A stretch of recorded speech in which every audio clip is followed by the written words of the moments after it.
আমরা সবাই এটাই সবসময় মনে করে থাকি, আমি অন্যদের থেকে অনেক দুঃখিত, অনেক কষ্ট করছি। জীবনে কষ্ট সবচেয়ে বেশি আমার। অন্যরা আমার থেকে অনেক সুখে আছে, শান্তিতে আছে। কিন্তু আমাদের এই চিন্তা ভুল।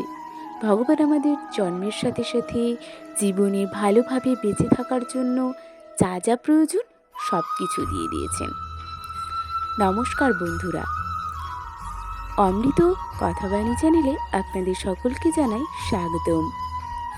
আজকের ভিডিওতে আমরা জানব আমাদের জীবনের মূল দুঃখের কারণ কি, কেন আমরা সবসময় নিজেকে দুঃখী বলে অনুভব করি। চলুন, গৌতম বুদ্ধের এই অনুপ্রেরণামূলক গল্পটি আমাদের জীবনকে অতি সহজ, সরল এবং সুখময় করে তুলতে পারে। তাই ভিডিওটি স্কিপ না করে শুরু থেকে শেষ পর্যন্ত দেখার অনুরোধ রইল। চলুন শুরু করা যাক। গৌতম বুদ্ধ একবার তার শিষ্যদের সাথে একটি গ্রামে গিয়েছিলেন। সেই গ্রামের লোকেরা তাদের সমস্যা নিয়ে গৌতম বুদ্ধের কাছে যেত এবং তাদের সমস্যার সমাধান নিয়ে হাসি মুখে বাড়ি ফিরে যেত। ওই গ্রামের রাস্তার ধারে একটি লোক বসে থাকত এবং গৌতম বুদ্ধের কাছে আসা প্রতিটি লোককে খুব মনোযোগ সহকারে লক্ষ্য করত। সে এটা দেখে খুব অবাক হতো যে লোক তো আসে অনেক মন খারাপ নিয়ে, কিন্তু যখন তারা গৌতম বুদ্ধের দর্শন করে ফিরত তারা অনেক খুশি থাকত এবং মুখে থাকতো একটা স্নিগ্ধ হাসি। তাই ওই গরিব ব্যক্তিটি মনে মনে ভাবল, যদি আমিও আমার সমস্যার কথা গৌতম বুদ্ধের কাছে গিয়ে বলি তো কেমন হয়। তাই সে গৌতম বুদ্ধের সাথে দেখা করতে চলে গেল। কে দেখল লোকজন লাইনে দাঁড়িয়ে আছে এবং সবাই নিজের নিজের সমস্যার কথা বলছিল এবং গৌতম বুদ্ধ হাসি মুখে তাদের সমস্যার সমাধান করে দিচ্ছিলেন। দেখতে দেখতে ওই গরিব ব্যক্তিটির নম্বর এলো।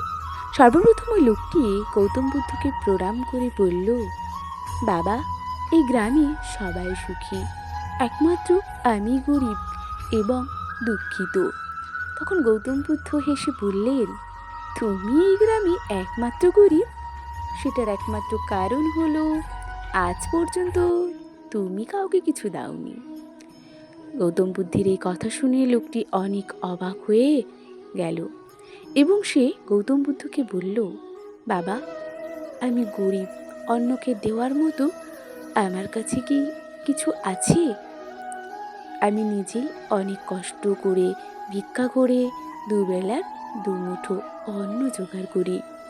গৌতম বুদ্ধ অনেক মনোযোগ সহকারে লোকটির কথাগুলি শুনছিলেন এবং বললেন, সত্যিই তুমি একটা মূর্খ লোক। অন্যকে দেবার জন্য ঈশ্বর তোমাকে অনেক কিছু দিয়েছেন। তোমার মুখের হাসি দিয়েছেন, যা দিয়ে তুমি অন্য লোকের মধ্যে আশা জাগাতে পারো। তোমাকে মুখ দিয়েছেন, যা দিয়ে তুমি অন্য লোকের সাথে মিষ্টি কথা বলতে পারো, অন্যের প্রশংসা করতে পারো। ঈশ্বর তোমাকে দুটি হাত দিয়েছেন, যা দিয়ে তুমি অন্য লোককে সাহায্য করতে পারো। আর ঈশ্বর এই তিনটে জিনিস যাকে দিয়েছে সে কখনো গরিব মানুষ হতে পারে না। গরিব তো সেই মানুষ যে নিজের মন থেকে হয়ে থাকে, আর এটা একটি ভুল ধারণা ছাড়া আর কিছুই না। আর এই ভুল ধারণা আমাদের জীবন থেকে দূর করাই আমাদের উদ্দেশ্য হওয়া দরকার। গৌতম বুদ্ধ লোকটিকে বললেন, যদি তুমি তোমার মনে গরিব হওয়াও, টাকা না হওয়ার চিন্তা আসতে দাও, তাহলে সেটা তোমার গরিব হওয়ারই কারণ হবে। আর যদি এগুলো চিন্তা জীবন থেকে দূর করে দাও, তাহলে তোমার একদিন গরিবই একদিন অবশ্য দূর হয়ে যাবে। গৌতম বুদ্ধের এই কথাটি শুনে ওই গরিব ব্যক্তিটির মনে হাসি ফুটে ওঠে এবং ওই ব্যক্তিটি গৌতম বুদ্ধের এই উপদেশগুলি তার নিজের জীবনে পালন করে, যার কারণে সে আর জীবনে কখনো দুঃখী হয়নি। তাই সকলেই নিজেকে সবসময় দুঃখী ভাববেন না, যার মূল কারণ আপনি কষ্ট পাবেন। সেই কারণে সবসময় ভগবান আপনাকে যা দিয়েছে সেই নিয়ে সন্তুষ্ট থাকুন এবং নিজেকে সুখী ব্যক্তি বলে মনে করুন। নমস্কার।